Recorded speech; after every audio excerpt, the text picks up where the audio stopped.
Now, ladies and gentlemen, Valve have yet again updated CS2. The devs have announced AMD players are now getting unbanned, which shouldn't have happened in the first place. Many CS2 players and content creators have pointed out massive skin changes, and minor bug fixes have been sent out. Today's commentary is breaking down the blog post, which is mainly just a small portion of today's video. We'll also deep dive into shadow updates that weren't included in the blog, the recent decline in the skins market alongside player count, and a bunch more. Now, today's video sponsor is SkinsMonkey. SkinsMonkey is a buying and trading marketplace for your CS items. It makes a safe and easy way to trade out your inventory for something new. By using my code MANDO, you can get a deposit bonus of 35% alongside a free $5 in your first trade, with a max bonus if you spend $100 or more. With a large variety of skins, deposit options, alongside daily, weekly, and monthly giveaways, they're doing a great job rivaling other competition. If interested, it'll be at the top of the link in the description below. Now, as of editing and seeing the most recent DPR updates, I thought I should wait a little bit before posting today's video because I thought we'd get another update, which we just did. Now, shocker, it's actually just as short, if not shorter, than yesterday's update. Very quickly for the blog post for October 20th, 2023, that being today, just a few hours after you watching, they have 3 bullet points like yesterday's. The first one, they've added more client information to the screen timestamp label to help investigate reported issues. For the second bullet point, they fixed rendering issues related to GPU ultra-wide features. And lastly is stability improvements. And that pretty much wraps it up. The last bullet point for today and yesterday are actually very important, more so that they're very vague. They don't really include much. What stability improvements? Who is this targeting? Does it just help with performance? Is it fixing any other issues? On what maps? What surfaces? What textures? With miscellaneous bug fixes for 10.19, that being yesterday, this didn't just fix problems on certain maps or servers, this also fixed skins. So I think a little bit more transparency, maybe more notes in the blog post would be very helpful for us players to actually know what got fixed, since a lot of the time things are more broken than they actually fix with some of these updates. Firstly, let's discuss how this update got rolled out. Players first started getting unbanned alongside a bunch of DPR updates, and there was quite a few just for one very small patch as of today. And of course, everything starts with the tweet. Release notes are up for today. And while the reaction to this was kind of mixed, players who were specifically VAC banned for having an AMD card and having certain settings on, they were happy that got resolved, and I think a lot of the community is, but a lot of problems that people have had with CS2 from the limited test up until now still have not been addressed. CL Bob and the ability to play on the left-hand side with your player model have still not been added, which are 2 very basic features and are probably very easy to add, are still not in the game. Data miners like Thor CS are pointing out some people who were banned for using the YAW command are actually still not unbanned, and this happened weeks ago. This has also been a common trend with these past CS2 updates. Valve is not including everything that they actually have changed or some of the time fixed in their blog post, which can actually be more problematic like it has been this past few updates. Sometimes they break more than they actually fix. So on October 19th around 6 p.m, Valve rolled out an update. This time there's no individual sections, there's just 3 bullet points, which are pretty simple. They mentioned that they added a startup check for incompatible AMD drivers, so AMD has rolled out a new driver for cards specifically for CS2 because the previous versions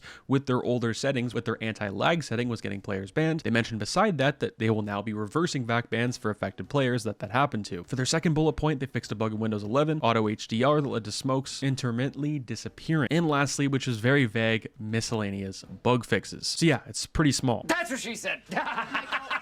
But there's a lot more included, it seems to be, than what actually is here. In the last part, when they said miscellaneous bug fixes for 1 bullet point, nothing more, nothing less, no more explaining, can actually be problematic. The past 2 recent updates, when they have rolled out bug fixes for certain individual maps or certain situations to do with smokes or poking your head through a ceiling on a certain map or a part, players found a way around it really quickly, and with them complaining to Valve, they don't normally say they fixed it before, which obviously you can see the problem right there. We don't know what to report or what is wrong because of what they fixed. Like we mentioned earlier, CL Bob and playing on the left-hand side of your screen is still not available, along with no new content, that being a case, operation, or even maps returning from CSGO. As it goes for shadow updates that didn't even get mentioned in the blog, which I guess could be underlined as miscellaneous bug fixes, were skin changes. Most notably the Desert Eagle. This got fixed, along with some Glocks and just random patterns on weapons not aligning with CSGO. What was most notable about the Deagle was stickers now look normal. The biggest problem stretching all the way back from the beginning of the limited test was a lot of these stickers wouldn't actually match with the Deagle inside CSGO. They'd be stretched with the skin according to your resolution and just the game itself. Now, I'm seeing this trend on my YouTube comment section and people on Twitter that a lot of the Op skins, same with the Scout, are still not fixed as well. The Op Safari Mesh, the Op Snake Camo, a few others as well, still have this skin on the scope, when in CSGO, and that's what we're basing skins off of going into CS2, are not on there. Now, I wouldn't really mention this, but I know a lot of people watching my channel and just in the community are invested into CS2 that buy skins based off what they look like if they're better than CSGO, but some players don't know that this is actually how they're supposed to look. And just a few months ago, we had the Op Sun and Leo, and that was a whole debacle itself, where this skin stretched onto the scope and made the price go up 10x, literally overnight, and Valve fixed it, and just within 30 minutes after the update, it went back to its original price. Now, will this happen with the Op Safari Mesh or something like the Snake Camo? I don't think it will drop as quickly since they're a little bit more rare, especially the Snake Camo, and the Safari Mesh is so cheap, but if you have quite a few of these stored up, definitely keep this in mind. The same goes with the Scout Acid Fade, and there's a few others as well. And that could be a commentary on its own later this week, but a lot of skins inside CS2, some of them are not supposed to be how they are right now. A big controversial point is Dopplers on just every single knife. Players are complaining they don't look anywhere close to CSGO, which no, they're not supposed to. They're supposed to look better. But a lot of the Gamma Dopplers don't look anything close to CSGO at all. When in reality, what CS2 is supposed to do is just make it look shinier. And whenever they do bug fixes with certain textures or colors, for an example, those also affect skins at times, which we've seen the past few updates. We've seen the skins, but also stickers like RMR, and the price also follows. As it goes for players being unbanned, if you were one of those people and you didn't send an appeal yet, make sure you do so, unless Valve does it, well, manually without even you having an appeal. That should be sorted out probably instantly. Overall, from this update, players are a little bit pissed for the lack of content and fixes this week. Every blog post they've been putting out this past 2 weeks seems to be getting shorter, and also less blog posts in general. The first few weeks of the game being out, they're putting out 2 a day, almost every day. All of that with the negatives alongside performance and crashes, I believe is the main cause, or one of the causes, for the declining player count. It was noted yesterday we've already had minus 11% of the overall player count in just 1 month, which is some of the most we've seen in CS in the past few years. Now, this isn't necessarily new news, but if sprays feel off in CS2 compared to CSGO, especially if you've gone back and played the Legacy version recently, there's a great reason for it. They're not exactly identical. They're a little bit different. Thor CS pointed this out, and I believe ESL the very first couple of weeks of the limited test, which still seems to be the same. I'm not sure if this is a bug or just how it is now, but sprays aren't actually identical to CS, like we just mentioned, that being CSGO. It's just by a couple bullets, but it can mess you up in the long run, but overall should be easy to relearn since it is really not that much different. Lastly, for today's video, I want to touch on the skins market. If you guys are invested into CS2, make sure you keep an open eye for situations like the Op Sun and Leo happening all over again, that being with the Op and Scout skins. And that goes with anything in general. What sucks right now is Valve isn't really telling us what's a bug and what's not. Are these things going to stay or get removed? You count that with the declining player count, we could see a pretty big dip here very soon, which is going to be crappy for investors, but also a positive for new players and investors at the same time if you want to have a chance to buy up for